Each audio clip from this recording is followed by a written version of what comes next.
ప్రధాన న్యాయమూర్తిని కించపరిచిన న్యాయవాదుల లైసెన్సు రద్దు చేయాలి. ఎస్పీ ఎస్టీ అడ్వకేట్ అసోసియేషన్ నిందితులపై చట్టపరమైన చర్యలు తీసుకుంటాం. Telangana bar council chairman Narasimha Reddy.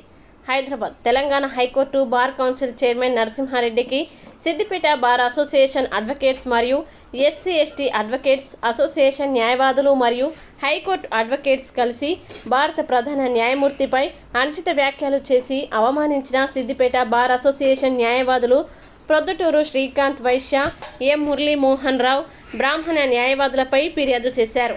సదరు న్యాయవాదులు కనకము సింహాసనమున వెనుకటి ఊరి శునకాలు మలము తినేవి.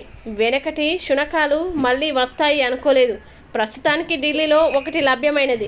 2 ఏళ్ల కోసం మొన్ననే ఓ శునకాన్ని కుర్చీలో కూర్చోబెట్టారు.